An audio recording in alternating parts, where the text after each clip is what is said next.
Hello everyone, welcome to my channel. I'm so glad you found your way to my video.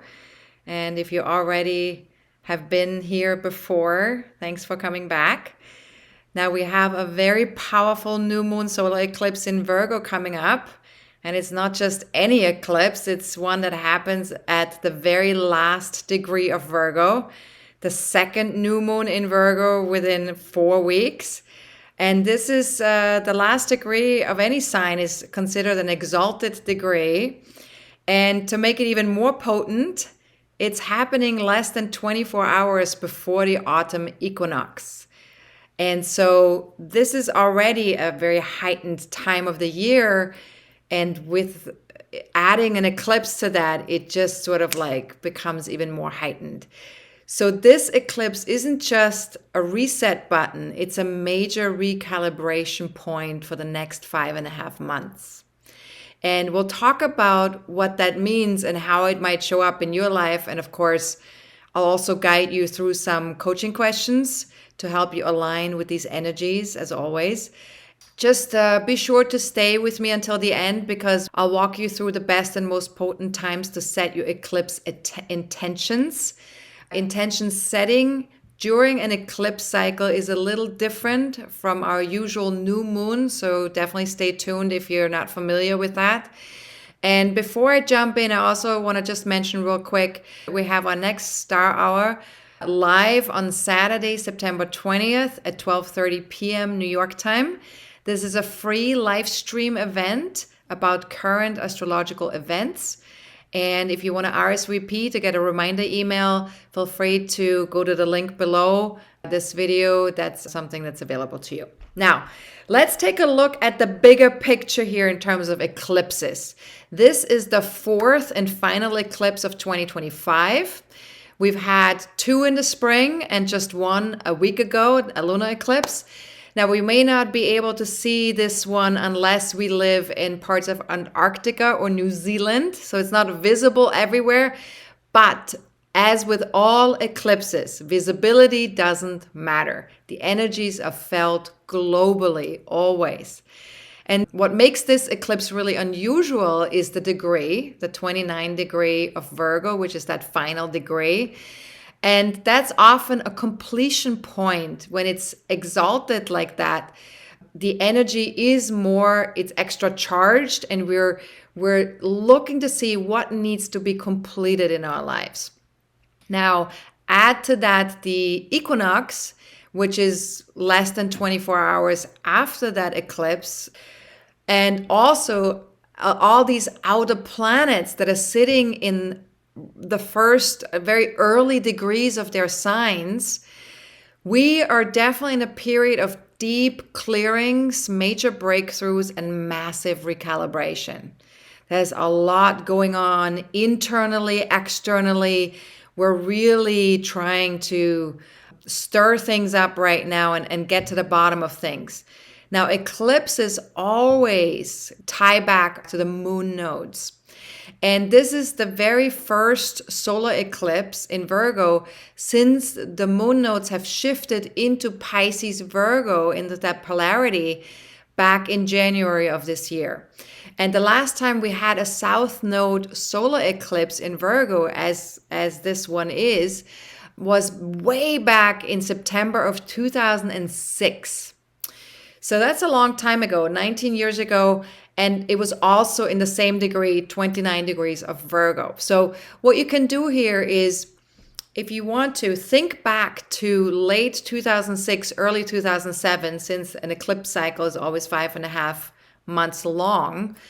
And then just ask some of these coaching questions. And if you're new to my videos, use these questions just to align yourself with the energy. It's not about having an answer. It's not about answering the questions. It's about understanding the energies and allowing the answers to come to you, to have this be sort of like an intuitive process.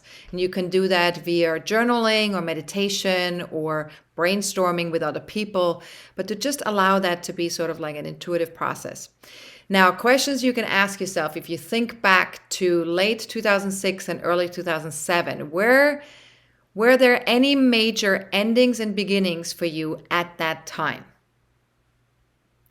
And if that's true for you, then this eclipse will probably create some major endings and beginnings for you as well. Now, also ask yourself, what routines did you release or redefine? What are some daily routines, daily work routines, daily health routines that you let go of, or that you reorganized yourself or redefined something in your life? Did you declutter your life at that time? And what did that look like? Did you sweat the small stuff? And if you did, how did it feel? And what did you do about it? Now, of course, history does not ever repeat itself exactly, but there might be a resonance. There might be an energetic resonance that you're feeling in connection with that time period in your life, if you're old enough to remember it. Now, let's zoom into the Virgo theme of this eclipse. Virgo, at its best, is humble, service-oriented, discerning, and focused on improvement. So if we're connecting to that higher vibration of Virgo, we're in a really good place. Now, with the South Node there, sometimes Virgo can be a little bit, we might have blind spots when it comes to the Virgo energy. And those blind spots could be connected to being stuck in perfectionism, overthinking, or judging ourselves or other people. Now, the eclipse invites us to release perfectionism and judgment, because South Node eclipses are always about releasing something that's no longer working for us. And we have to remember that judgment does divide us. And what we need right now is connection. So letting go of judgment and letting go of that perfectionism is really going to serve us right now. So ask yourself, what if process improvement beat perfection every time? Or what if process improvement beat perfect every time? And what if it were okay not to know everything 100%? What if it were okay to experiment? What if it were okay to make mistakes as we're experimenting? And here's another really good one. How might making mistakes actually benefit me? And can I think of a mistake that I called a mistake in the past that I now want to celebrate? And this might take a little bit longer for us to get to that, right? To dig into like what could that be in our lives. But if you sit with that long enough, you might find a lot of stuff. Now, humility and self-improvement and being of service brings us closer to our inner divinity and closer to our soul's path. And that's what Virgo ultimately wants.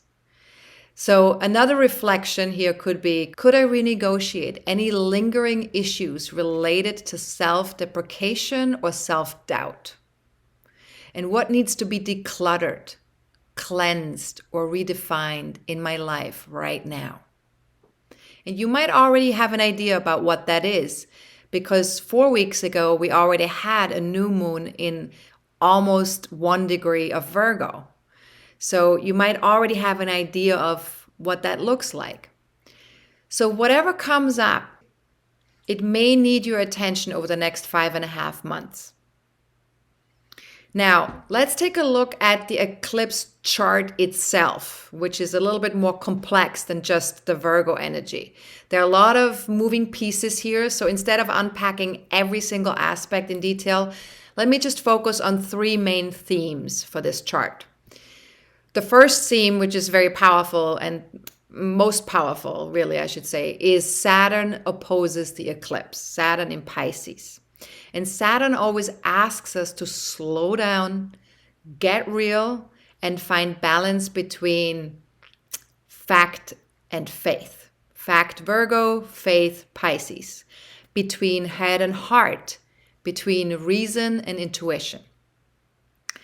But to really be very deliberate and committed to that process. Saturn wants us to be committed.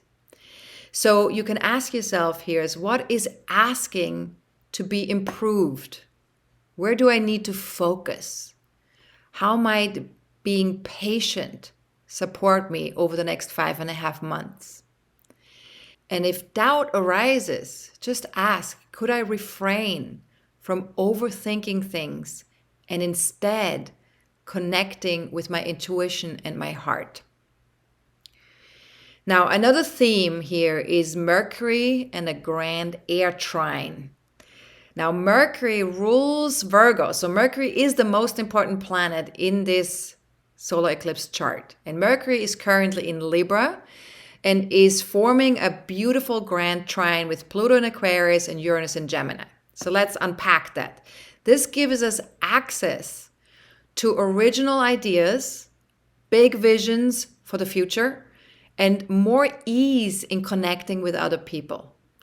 So just reflect here with this combination. What if a fair and balanced approach was the first step towards creating a better future? And what new ideas are coming through in my one-on-one connections or my local communities? And with whom could I share a vision for a better future?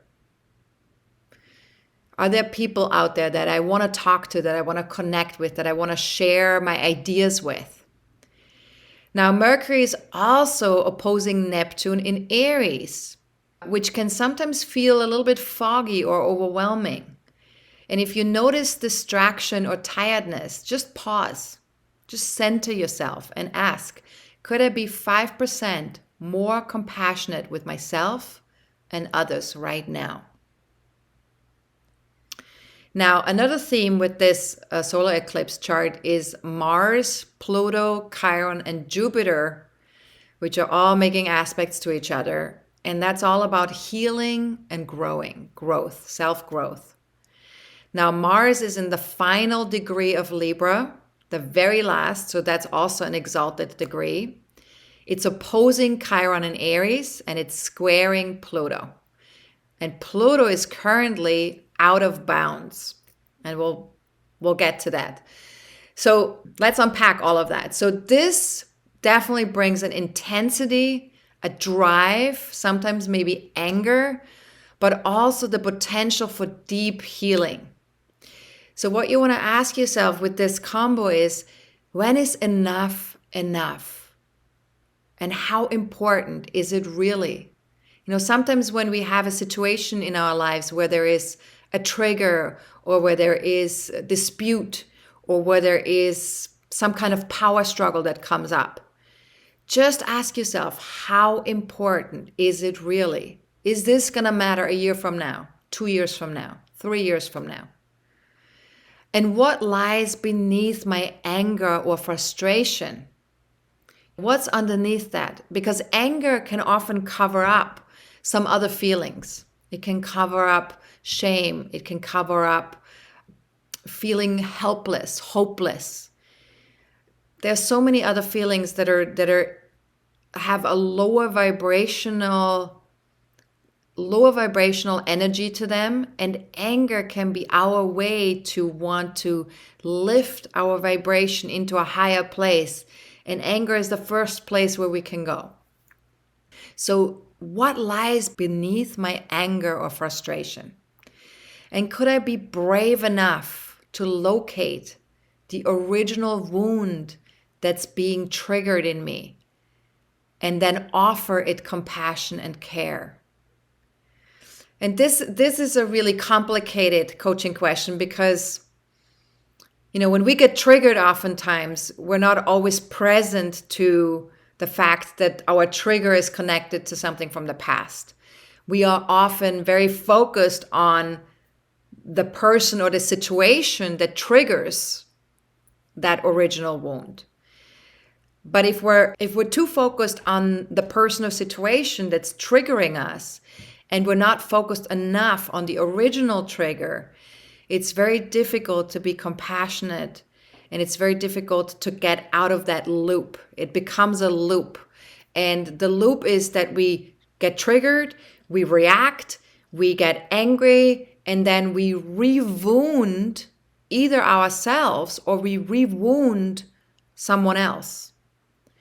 So it's really important that we're brave enough to acknowledge that this is something inside of us that's getting triggered, that it's our issue, and be really compassionate and careful with how we are relating to it within ourselves. Being not just compassionate, but also understanding and embracing the wound, embracing the part of ourselves that was wounded, that young child. Now, we will also address Pluto's out of bound status in our next forecasting forum on October 11th at 12:30 p.m. New York time. So feel free to join us if you want to learn more about this new 10-year cycle that Pluto just started on September 1st of this year. And this cycle is something that we will experience every year for the next 10 years for several months. It will go out of bound and then back into a normal cycle. And I don't want to spend time on the technicalities in this video because there might be a lot of people who are new to astrology here. But what I want to suggest is, if you're curious about this and what it means for us as human beings, that this is occurring over the next 10 years, please join us for this forum. I will go into every detail then and explain it really beautifully and what it means for each of us personally as well. Now, meanwhile, let's talk about Jupiter. Jupiter in Cancer is squaring Chiron and Mars, creating a T-square. And this reminds us that our growth, our ability to feel safe, and our self-care are deeply linked with each other. And questions you can ask here for this combination is, how comfortable am I with stepping outside of my own comfort zone? How comfortable am I with that? How easy or difficult is that for me? And what beliefs about safety or growth could I release right now? So we all have our belief systems. We all have our filters that we either adopted from childhood or from social conditioning. So we all have that stuff. But what do we believe about being safe in the world? Or what do we believe about growing, expanding our spirit, our understanding of who we are? And if there are any beliefs that we have that keep us small or that keep us stuck, could I release those beliefs right now? So again, that's a question that might need a little bit of time to investigate. But another question you can ask is, how might a new approach to self-care help me with my healing process and my relationships? And then, of course, with a T-square, there's always the empty leg as well. So we want to take responsibility because the empty leg lands in Capricorn. So it's all about being in our own authority, taking responsibility, and making sure that we're understanding the long-term implications of what it means when we are keeping ourselves small and stuck in not feeling safe or not wanting to grow or not stepping out of our comfort zone. What are the long-term implications of that? So let's talk a little bit about how we can work with all this eclipse intensity, because as you can hear from what I was already sharing, there's a lot going on. All of it is quite intense. So paradoxically, the best strategy over the next 5.5 months is to slow down, to do less and be more, to be more present, to be more centered, to be more attuned to your own body, to your own heart, to your soul, but also to simplify. Virgo is all about simplifying things, to make sure that we rest enough, that we eat well, that we spend time in nature, and that we start to declutter our lives, whether that's physical decluttering or mental decluttering. Decluttering can happen on a mental, emotional, and physical level. So trust that whatever is falling away is making space for something much better in your life. Just trust that. Sometimes we get so attached to wanting it to be a specific way, wanting it to be perfect, wanting it to be the way we imagine it. But if we can just trust that whatever is leaving our lives is leaving it because it supports our decluttering process, whether that's mental decluttering, emotional, or physical decluttering. And then ask yourself, where does over-analyzing always seem to lead? Now, I also did a forecasting forum about the eclipses, and if you're curious to hear a little bit more about the eclipses, then feel free to join me. You can access that on my website, on my webinar page. It's called the Connecting the Head with the Heart, another round of eclipses. All right, that's available. Now, let's talk about setting intentions. Setting intentions during a solar eclipse is a little different than during a regular new moon. And because the energies are so intense at that time, it's best to wait about 48 hours after the eclipse before setting intentions. Now, in general, 48 hours before and after the eclipse, we really want to give ourselves a lot of space and just observe what's happening, energetically speaking. Now, for this particular eclipse, the best times to set your intentions are September 23rd from 3:54 p.m. to 8:50 p.m. or September 24th from 5 a.m. until September 25th at 3:54 p.m. And all of that is East Coast time in the US or Northern America and New York time. Now, if you live in a different time zone, I will be posting reminders so that you can write your eclipse intentions at the time when you see those reminders. But one thing that's important to remember, eclipse intentions last for 5.5 months. So we got to make them powerful. We got to align them with that Virgo energy and with the energies that I talked about in this video. The energy is connected to health, routines, daily routines, being of service, humility, and decluttering. So all of that is something we want to keep in mind when we're setting those intentions for the next 5.5 months.